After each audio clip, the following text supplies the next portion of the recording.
मैंने आपके लाखों लोगों का पैसा लगा है।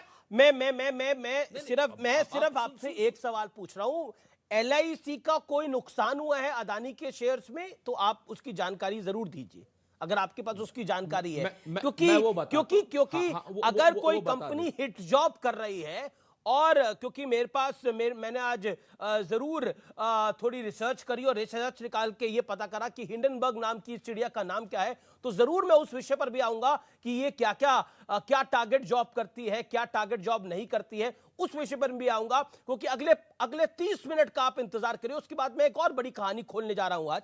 लेकिन सुरेंद्र राजपूत जी, आपने बिल्कुल लेजिटिमेट बात कही, आपने बिल्कुल, आई एग्री विद यू कि अगर कोई गलती है तो उसको पकड़ा जाना चाहिए, अगर कोई गड़बड़ है तो उसको पकड़ा जाना चाहिए।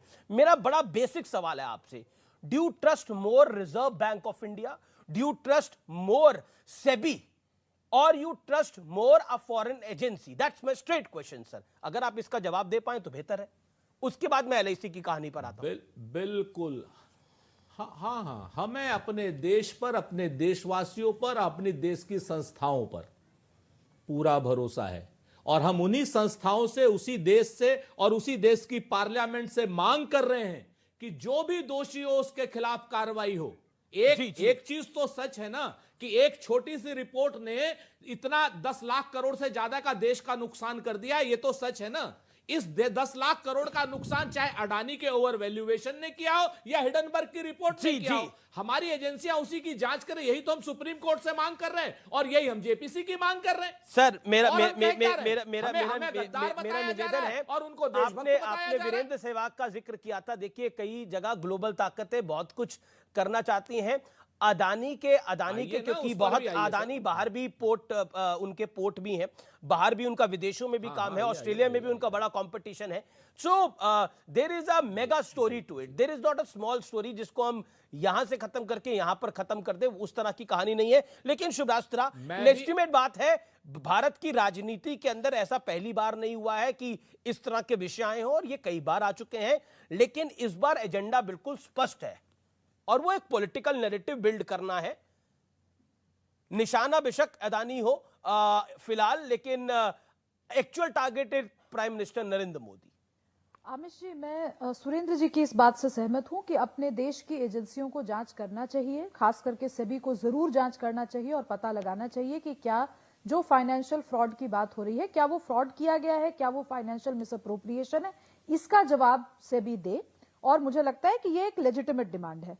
लेकिन बात जो आपने कही, जो राजनीतिक चर्चा आप कर रहे हैं आमिष जी, ये बात बिल्कुल स्पष्ट है कि खास करके राहुल गांधी की अगर मैं बात करूं तो वो लगातार गौतम अदानी पे निशाना साधते रहे हैं। लेकिन बहुत बड़ी विडंबना ये है कि चुनाव प्रचार में अदानी जी का ही वो हेलीकॉप्टर भी यूज करते हैं। तो सिर्फ मैं राहुल गांधी जी का नाम इसलिए ले रही हूं क्योंकि मुखर रूप से उन्होंने इनके बारे में बात की है। मैं टीएमसी की भी बात कर सकती हूँ। टीएमसी भी लगातार हल्ला बोलती रही है गौतम अदानी के नाम पर, लेकिन कितने इन्वेस्टमेंट्स अदानी के हैं वेस्ट बंगाल में वो किसी से छुपा नहीं है। राजस्थान सरकार के साथ जो एमओयू साइन हुए हैं अदानी के, वो भी छुपा नहीं है। लब्बो लुआब ये है आमिष जी कि इस देश में अगर कोई भी इंडस्ट्रियलिस्ट है, वो चाहे गौतम अदानी हो या वो कोई छोटे व्यापारी हो, क्या इस देश में व्यापार करना जुर्म है?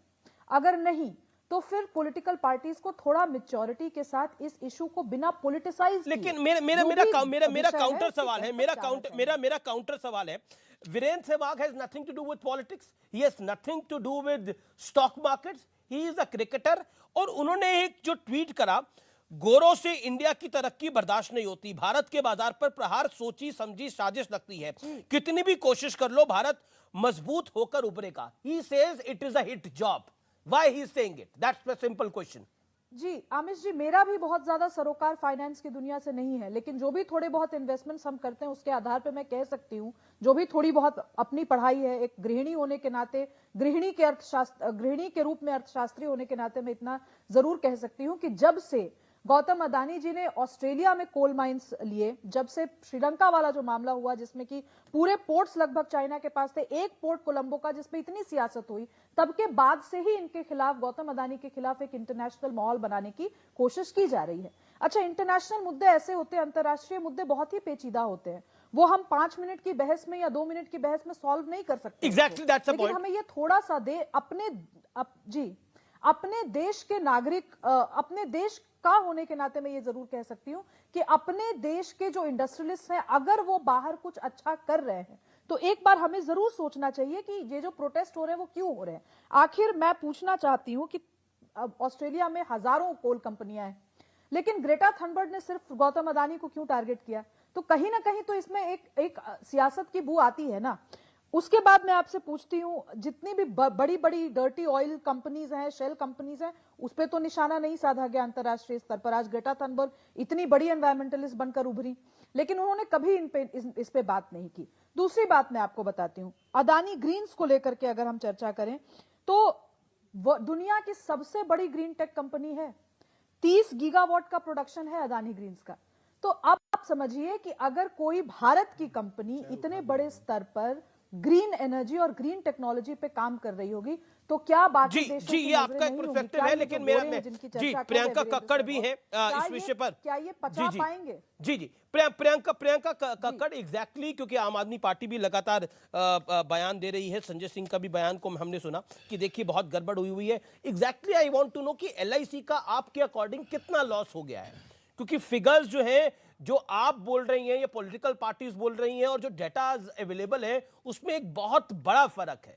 अमीश जी सभी को नमस्ते। जी नमस्ते। अमीश जी, सबसे पहले तो मैं इससे शुरू करूंगी कि हिडनबर्ग की रिपोर्ट, एक छोटी सी कंपनी की रिपोर्ट, इतना ज्यादा स्टॉक प्राइस नीचे ले आती है। एक फैमिली ओन्ड बिजनेस है अदानी ग्रुप, ये भारत की कंपनी आप कह सकते हैं, बट फैमिली ओन्ड ग्रुप है जिसमें 73% अदानी की फैमिली का ही लगा हुआ है।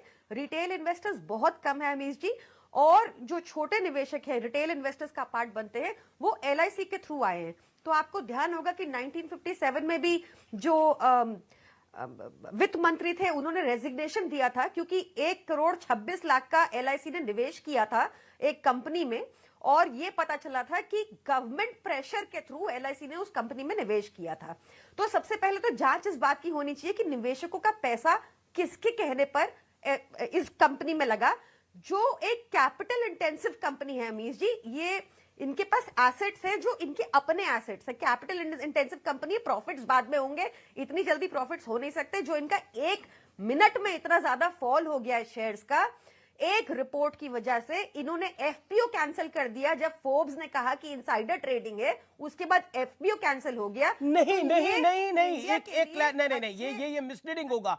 एफपीओ क्यों कैंसिल? एफपीओ कैंसिल नहीं हुआ, एफपीओ को कॉल्ड ऑफ किया गया, कैंसिल नहीं किया गया। First of all FPO fully subscribe था। एक सेकंड लेट मी, मैडम आपने अपने वक्तव्य को कैंसिल किया क्योंकि मैडम एक दिन पहले फोर्ब्स ने मैडम आप गलत पर्सपेक्टिव से बोल बता रहे हैं अमीश जी। सुनिए, नहीं मैं आपको सुन रहा हूं, लेकिन आप बता रहे हैं अमीश जी, आप बहुत ज्यादा गलत बोल रही हैं, इसलिए मुझे आपको रोकना पड़ेगा। Madam FPO fully subscribe, FPO fully subscribe था, उसको कॉल ऑफ